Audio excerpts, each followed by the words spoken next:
요새 김정은이요, 이재명 정부 시대에 들어서 처음으로 화력 지원에 나섰는데, 화력 시찰에 나섰는데 여기에 처음으로 간 부대가 포병 부대였습니다. 그만큼 김정은이 포병 부대에 집착을 하고 있는 건데, 김정은이요, 대학 시절에 알고 보니 포병과 관련해서 땡땡까지 썼다고 합니다. 1번 소설, 2번 논문, 3번 찬가입니다. 자, 이 퀴즈 정답은 잠시 후 전문가들과 함께 풀어드리겠습니다. 지식충전 지금 시작합니다.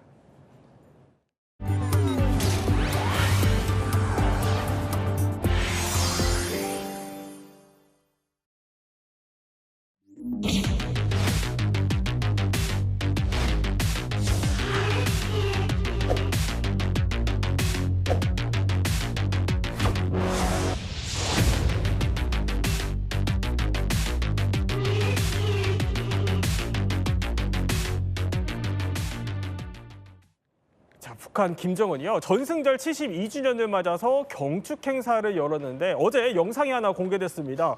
그런데요, 이 부분이 눈에 띕니다. 저렇게 김정은이 가운데 있고요, 누군가와 어깨 동무를 하고, 자, 주변을 둘러싸고 있는 저 군인들의 모습이 보이는데, 저 굉장히 충성을 다하는 모습입니다. 뭐 저 부대를 각별하게 사랑하는 것 같은데, 저 부대가 포병 부대예요. 예, 포병 부대고요. 7월 23일 날 포병부대 훈련을 김정은이 참관을 했고, 예. 그때 우승한 제일 우수한 그 부대원들을 전승절에 초대를 하겠다고 그랬고, 네. 실제로 불렀어요. 근데 많은 기념 촬영을 하는데 네. 저게 왜 중요하냐면 집무실 안에 실내 계단에서 찍은 건 제가 알기로는 처음이에요. 저게 처음이에요? 예, 처음이에요. 보통 밖에서 찍거든요. 네. 그러니까 저 계단에서, 저건 이제 기념관이거든요. 전승절 전승기념관. 그 안에서 계단에서 찍은 거는 제가 보기엔 처음이거든요. 네. 포병 지금 당중앙군사위원회 제일 센 데죠. 네. 여기 부위원장이 지금 한 명이거든요. 박정천. 바로 포병 병과예요. 그 김정은의 포병 사랑은 어마무시하다. 김정은이 한 말 중에 김정은 어록에 보면 예. 현대전은 포병전이다 이런 말이 있어요. 그 정도로 김정은의 포병 사랑은 각별하다 이렇게 볼 수 있죠.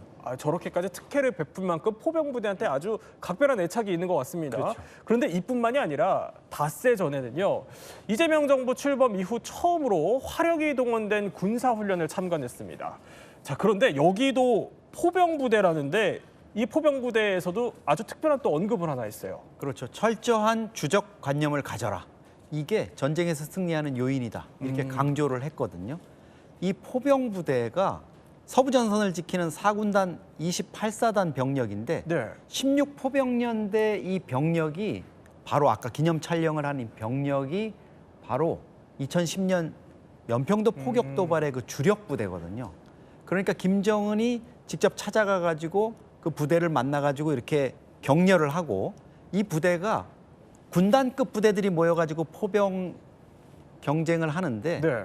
훈련을 하는데 거기서 1등을 했어요. 1등을 해서 이제 4일 뒤에 이렇게 초청을 한 건데, 김정은이 지금 이 시점에, 또 이재명 정부가 이제 출범해서 한 50여일을 지나는 이 시점에 주적관념을 들고 나왔다는 거. 네. 그동안 김정은이 대남 대적관, 제1의 주적 이렇게 해온 연장선상에서 상당히 좀 주목되는 움직임이라고 볼 수 있습니다. 그러니까 저 각별히 애착을 갖는 포병 부대를 찾아가서 주적관을 외쳤다. 네. 굉장히 심상치 않아요? 그렇죠. 자, 그런데 이렇게 보면요, 포병 부대만 특별히 불러서 뭐 사진을 찍고 포병 부대를 찾아서 주적관을 외칠 만큼 김정은의 포병 사랑, 어떻게 보면 포병을 집착하는 모습이 꽤 오랫동안 보여왔어요. 김정은이 집권 직후에 미사일 사령부를 창설했어요. 그리고 전략군을 만들었는데, 그게 네. 나중에는 핵과 미사일을 결합하는 어떤 이런 부대로 됐지만, 초기에는 주로 미사일 부분을 했고, 초기에 또 중용을 했던 게 말씀하신 대로 박정천이잖아요. 네. 박정천이 포병사령관 출신이었거든요. 근데 지금 일개 사령관에서 몇 년 지나서 지금은 북한 군부의 최고 실세, 북한군 원수로까지 이렇게 성장을 했죠.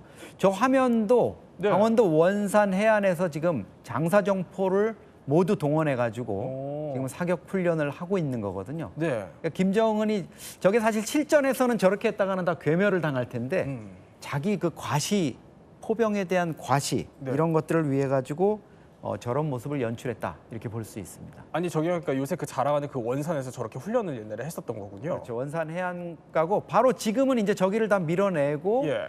그 원산 갈마 해안 관광지구를 만든 거죠.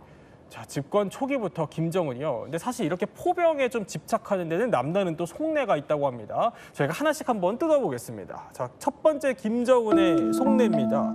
그러니까 전략적 억제 수단이라는 겁니다. 아니 그러니까 뭐 포로 겁을 주겠다 이런 얘기예요. 그렇습니다. 아마 이제 많은 분들 기억하실 거예요. 이제 과거 김영삼 정부 시절에 네. 남북 대화했을 때 판문점인지 판문각인지에서 북한 측 관계자가 서울을 불바다로 만들 수 있다 발언한 적이 있었죠. 그렇죠. 그러니까 북한 같은 경우에는 사실 1980년대부터 이 서울과 수도권을 때릴 수 있는 네. 장사정포들을 계속 만들어서 배치를 해왔습니다. 그리고 김정은 들어서는 아까 이제 앵커님도 말씀해 주셨지만 예. 포병에 대한 각별한 사랑, 지금 나오는 게 이제 북한이 만든 170mm 자주포, 곡산포라고 많이 부릅니다. 그래서 곡산이란 명칭은 네. 어떻게 생겼냐? 한미 연합사가 북한의 곡산이란 지역에서 저거를 처음 발견을 한 거예요. 그래서 이렇게 이름을 곡산포라고 이제 붙였는데 하여튼 10년 넘게 저렇게 포병에 대해서 김정은이 특히 애착을 갖고 있고 네. 단순히 김정은만 저런 건 아니에요. 김씨 산부자들 같은 경우에 특히 이제 김일성도 그렇고 6.25 전쟁 때 가장 피해를 많이 봤던 게 네. 유엔군의 강력한 화력, 특히 포병 때문에 피해를 많이 봤기 때문에 그런 측면도 좀 담겨 있고 또 한 가지는 이제 김정은 같은 경우에 집권하고 나서 뭐 600mm 방사포라든가 300mm 방사포 기존에 없던 대구경 방사포를 계속 만들어냅니다.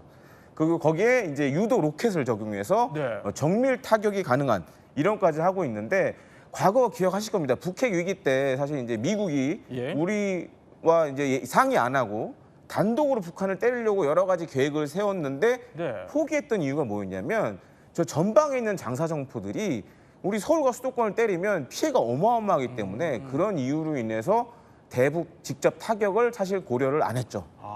아니 그러니까 휴전선 인근에 저게 다 배치되어 있다는 건데 아니 잠깐 영상만 봐도 대수가 어마어마해요. 얼마나 많은 거예요? 천문에서 한 1,200문 정도가 있는데요. 그래요? 그 주력이 이제 170mm 자주포라든가 네. 240mm 방사포. 그러니까 우리는 이제 다연장 로켓, 포가 이제 다발로 묶여 있는 게 보이죠. MLRS를 쓰는데 이 두 포의 경우에는 사정거리가 한 60에서 70km.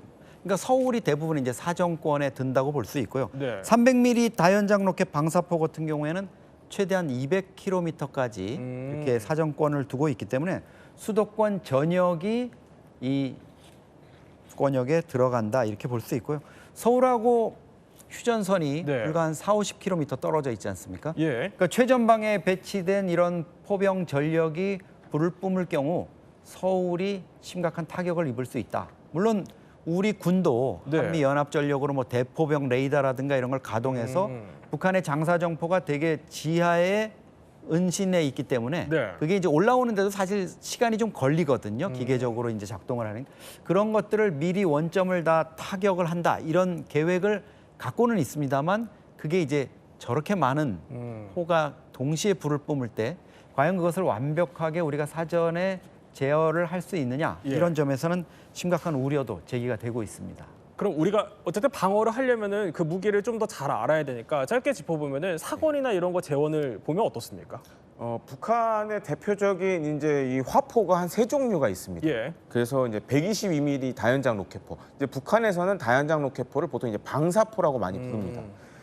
이걸 굉장히 많이 갖고 있고 연평도 포격 사건 때도 예. 이 122mm 방사포를 사용한 바가 있고요.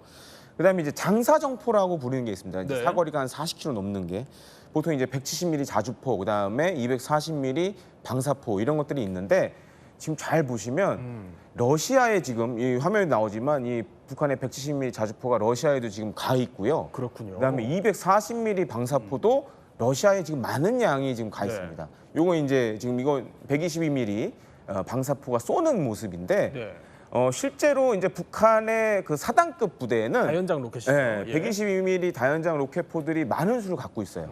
반면에 이제 최근에 우리 육군 같은 경우에도 이제 전방에 있는 몇몇 사단들은 다연장 네. 로켓포 갖고 있지만 북한은 이전부터 다 갖고 있었고 반면에 이제 뭐 단점도 좀 있습니다. 이제 170mm 자주포 같은 경우에는 장전이 이게 사실 수동으로 다 해야 돼요. 그래요? 그러다 보니까는 사람도 많이 동원돼야 되고 시간도 네. 많이 걸리고 그리고 지금 이제 이거 뭐 원산에서 과거에 했던 건데 사실 이제 군사적인 측면에서 봤을 때 저렇게 이제 많은 포를 네. 저렇게 광범위한 지역에 전개를 하게 되면 예를 들어서 우리가 만약에 타격을 하게 되면 저기 있는 자주포들은 다 날아가겠죠. 근데 이제 약간 과시성에 그러니까 네. 김정은 특유의 그런 성격들이 반영이 된 걸로 보여지고 예. 그리고 더 중요한 건 지금 우크라이나 전쟁에 이런 북한의 170mm 자주포라든지 240mm 방사포가 요즘 심심치 않게 보이고 있습니다. 그렇군요. 네. 아니 그러니까 저 170mm 자주포는 뭐 수동으로 장착을 해야 된다는 거잖아요. 그러다 보면 뭐 포격 정밀도나 뭐 기술력 이런 게 좀 떨어질 것 같은데. 그 화면 다시 보여주면 좋을 것 같은데 예? 그 쏘면요 그 포가 물결처럼 출렁해요. 그러면은 그 위치가 다 틀려지거든요. 네. 그럼 다시 다 계산해야 되거든요. 우리 K9 같은 경우는 쏘면은 거의 미동도 안 해요. 그러니까 연평도 포격전 때도 이 170발을 쐈는데 네. BM-21부터 시작해서 근데 90발이 바다에 떨어졌어요. 아 그래요. 그러면 40%만 육상에 떨어졌는데 네. 그것도 육상의 목표물을 맞췄냐? 거의 못 맞췄어요. 물론 우리 희생도 있었지만 왜 그러느냐면 저런 지금 출렁이죠. 엄청나게 출렁입니다. 저렇게. 아, 또 쏘고 떴다- 나면은 예, 저게 이렇게 저러면 흔들리는군요. 저러면 다음번에 사격을 못 해요. 상당히 시간이 많이 걸려요. 저게 서스펜션 기술이 없어서 그래요. 그다음 두 번째 정밀 가공 기술을 통해서 포 구경, 내 구경을 깎아야 되거든요. 네. 그게 또 정밀도에 직결이 되는데 그게 이제 북한은 저렇게 또 흔들리면은 저거는 사실 정밀도에 상당한 문제가 있거든요. 그러니까 안 되는 건 안 되는 겁니다. 아무리 기술적 진전이 있다 하더라도 북한의 기계 그다음에 여러 가지 그 유도 기술로 봤을 때 정밀도 향상에는 한계가 있다. 그리고 저렇게 만일에 모아서 쓰면 거의 안 움직이잖아요. 안 움직이잖아요. 우리 거의 안 움직이잖아요. 그렇죠? 네. 비교가 어마어마하게 되죠. 그렇네요. 딱 그리고 봐도 비교가 되는데. 아까처럼 저렇게 물식하게 모아놓으면 예. 집속탄 한 발 너도 다 전멸하거든요. 그래요. 그러니까 이게 김정은식 보여주기라고 볼 수 있죠. 아니 근데 뭐 아무리 보여주기라 그래도 혹시 아니 김정은이 저렇게까지 포병을 집착해 왔으면은 지금쯤에는 그래도 좀 포병 전력이 달라지지는 않았을까요? 안 되는 건 안 된다니까요. 왜냐하면 뭐 우크라이나에 가서 정밀도가 향상된다 어쨌다. 네. 왜냐 산업 기반이 갖춰지지 않으니까 정밀 가공 기술, 합금 기술 이런 게 다 있어야 되거든요. 네. 근데 그게 없는데 그 실전 경험만 갖고 저게 향상이 된다?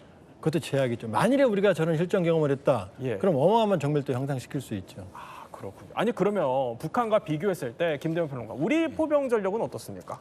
사실 우리나라가 미국의 동맹국 가운데 어쩌면 미국보다도 자주포를 더 많이 갖고 있어요. 그래요. 그러니까 우리 육군이 한 2,000문 넘는 자주포 K55, K55A1, 그다음에 K9 네. 이렇게 갖고 있는데 그만큼 우리나라가 세계적 수준의 그런 포병 전력을 자랑합니다. 그래서 지금 영상에 나오고 있지만 K9 같은 경우에는 예. 지금 이제 생산되고 수출된 것만 한 1,500여 문이 가까워지고 있어요. 그렇군요. 그래서 조만간 이제 2,000문 시대를 이제 바라보고 있을 정도로 예. 그만큼 이제 세계적인 베스트셀러 자주포이기도 하고 또 한 가지로는 과거 연평도 포격 사건 때 북한의 포탄이 떨어지는 가운데서도 안에 있는 승무원들은 전혀 다친 게 없었고 방호력을 가지고 아주 정밀한 타격 능력을 보여준 바가 있었거든요. 이제 적 포탄이 떨어지는 상황에서도 예. 아주 신속한 대응 능력을 보여준 바 있는데 이런 것들 통해서 지금 세계적으로도 베스트셀러 자주포로 이제 꼽히고 있고 또 한 가지는 지금 이제 수출도 계속 늘어나고 있습니다. 네. 그다음에 해외에서도 요구도가 계속 늘어나고 있고 지금 이제 최신형은 K9A1이 있는데 K9A2로 가면 이제 승무원 수가 줄어들게 됩니다. 더 자동화로 가게 되고 하는데 지금은 이제 사거리가 한 50km 넘지만 향후에는 예를 들어서 좀 더 사거리가 긴 포탄이 나오면 네. 100km까지도 타격이 가능할 수 있다라는 이제 분석이 나오고 있고 지금 뒤에 영상이 나오는데 저거 이제 노르웨이 이 시험 평가 때 노르웨이 현지에서 이제 K9 자주포가 기동하는 모습입니다.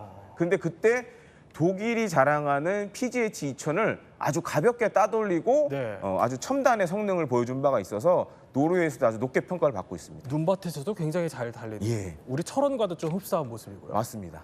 자 그런데 만일 어쨌든 연평도 포격 사례를 계속 언급을 해주셔서 절대 재발되어서는 안 되겠지만 김대현 평론가님 만약에 이런 상황이 발생한다면 우리는 어떻게 방어를 할 수 있죠? 사실은 지금 과거보다 이 연평도 포격 사건을 통해서 우리 군 포병 전력이 한층 더 강화가 됐습니다. 예.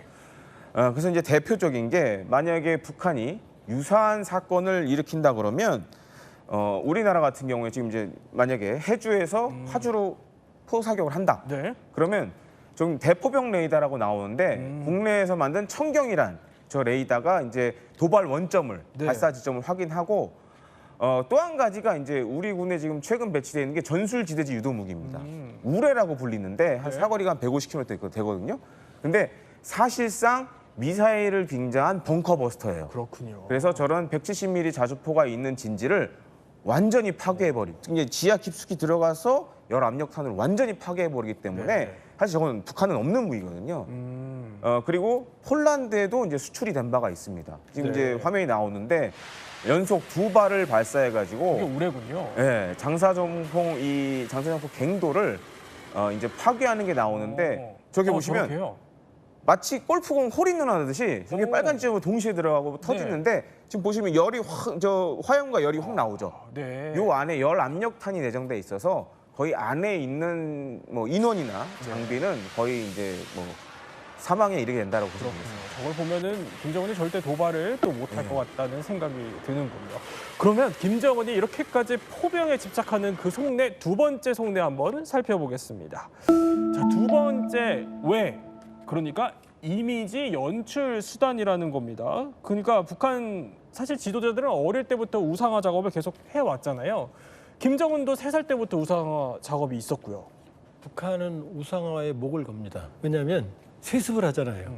근데 세습을 정당화는 어떻게 하냐면 핏줄 때문에 세습한 게 아니고 네. 워낙 탁월하기 때문에 세습을 한 건데 이렇게 정당화하거든요.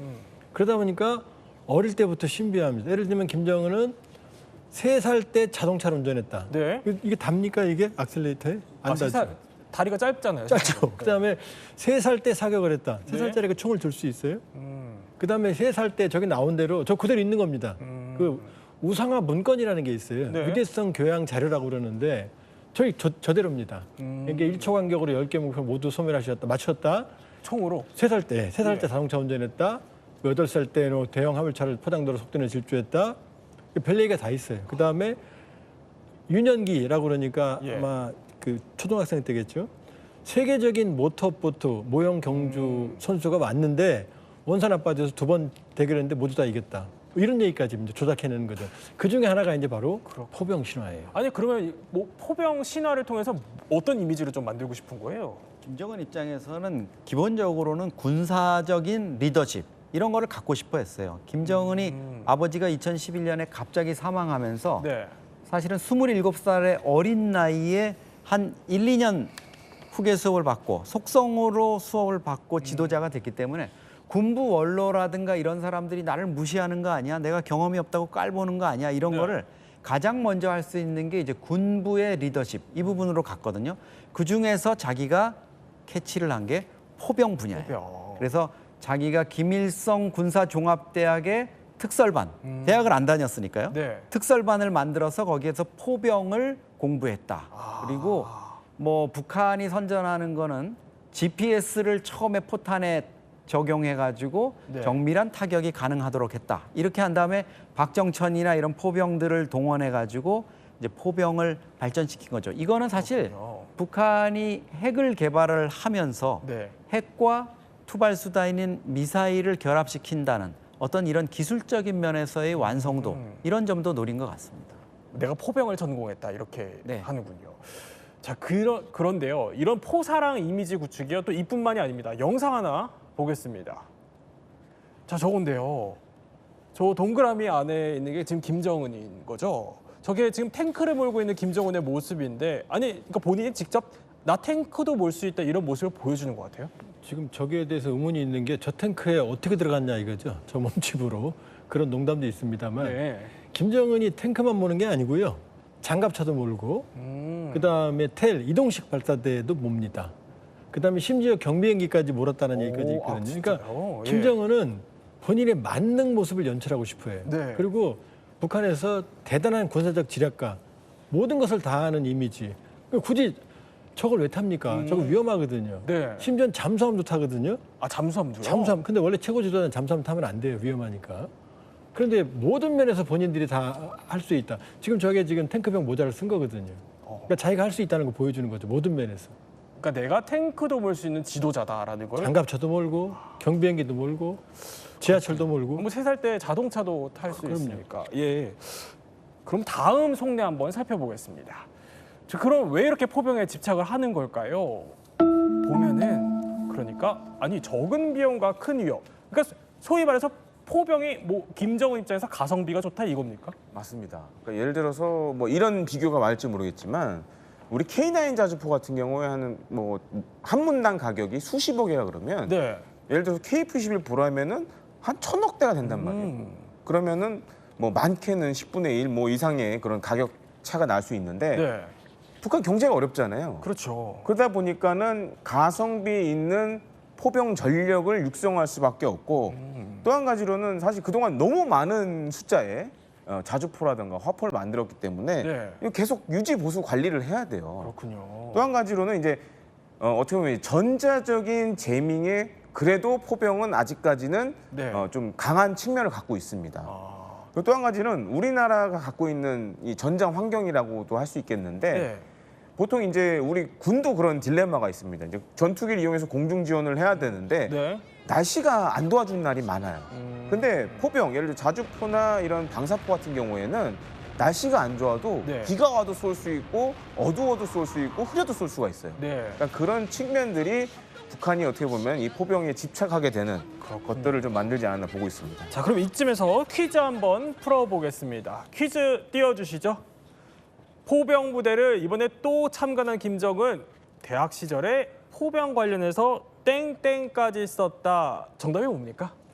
논문입니다. 오. 김정은이 김일성 군사종합대학 포병과를 2년 속성 과정으로 네. 다녔다고 그러는데 그 내용이 이 위성항법 장치를 이용해서 포 사격의 정밀도를 높였다 이 얘기거든요. 네. 근데 이 얘기는 관련이 있는 것 같아요. 왜냐하면 김정은이 집권한 이후에 이 로켓 네. 다연장에 GPS 유조 장치를 달아서 정밀도를 높였거든요. 네. 그러니까 저 얘기는 전혀 낭설은 아닌 것 같아요. 아. 아니 근데 김정은이 저렇게 포병에 집착한 이유가 김대영 평론가님 예. 아무래도 우리나라가 또 산악 지형이다 보니까 이런 지형적인 특성도 있을 것 같은데요. 맞습니다. 사실은 이제 북한군 포병 같은 경우에는 좀 우리 육군 포병하고 틀려요. 네. 그러니까 우리 육군 자주포들은 포를 쏘고 난 다음에 바로바로 이동을 하는데 북한은 이거 이제 이 전차 이제 기동하는 모습인데 북한이 이제 전차도 상당량을 갖고 있지만 예. 특이한 게 이제 자주포가 굉장히 많거든요. 근데 보면 산을 깎아서 산 앞에는 보통 이제 170mm 자주포를 놓고 네. 뒤에는 이제 240mm 방사포를 놓습니다. 근데 쏘고 나서 이동을 하지 않아요. 그냥 갱도 안으로 다 들어가 버려요. 네. 그래서 뭐 이제 자막으로 나오고 있지만 북한 산악정이 한 80% 되기 때문에 이런 갱도 진지에 있으면 우리가 타격하기 굉장히 어렵다라는 그런 문제가 있습니다. 자, 이렇게 차근차근 재래식 전력을 키워가고 있는 북한이요. 오늘 또 전해진 소식이 있습니다. 바로 우리 핵 포기하지 않겠다 이렇게 선언을 한 겁니다. 김여정이요. 오늘 아침에 이런 담화를 냈습니다. 보면은 우리 국가 수반, 그러니까 김정은과 트럼프 사이의 개인적인 관계는 나쁘지 않다. 그런데 비핵화 실현 목적으로 만난다면 이거 우롱으로밖에 달리 해석될 수 없다. 아니 그러니까 트럼프랑 비핵화 협상 안 한다 이 얘기예요? 그렇죠. 한마디로 김여정의 얘기, 오늘 얘기 중에 핵심은 2018년, 2019년 그러니까 예. 트럼프 행정부 1기 때 만났던 김정은은 지금 2025년 이젠 달라졌어. 우리 오빠 달라졌어. 네. 이런 얘기예요. 그러니까 과거처럼 비핵화라든가 이런 걸 전제로 해서 네. 협상을 하는 게 아니라 이제는 핵 보유국으로서의 지위를 가지고 네. 군축 협상이나 이런 거를 할 건데 왜 자꾸 뉴욕 채널로 뭐 만나자 그러거나 아니면 백악관 당국자가 북미 정상회담길이 열려 있다거나 이렇게 찝쩍거리지 좀 말고 네. 직접적으로 뭘 좀 신호 좀 보내줘 이런 느낌이 있는 거고요. 어떻게 보면 이 비핵화 회담에 대한 집착 때문에 네. 어제 북한이 우리 대남 비난 담화를 냈잖아요. 근데 어제는 완전히 차단벽을 내는 거였는데 오늘은 보면 네. 여지를 남겼잖아요. 우리 오빠가 트럼프하고 개인적인 사이는 나쁘지 않은 것 같아 하고 여지를 남겼다는 건 뭔가 북미 회담에 대해서 북한도 네. 김여정도 기대를 하고 있다. 그런데 지금은 아직 그거를 드러내지는 않고 있다. 네. 이렇게 볼 수 있습니다. 그럼 트럼프가 어떤 또 유인책으로 북한을 이끌어낼지는 더 지켜봐야 할 것 같습니다. 세 분과 함께 북한 표병에 대해서 몰랐던 이야기 살펴봤습니다.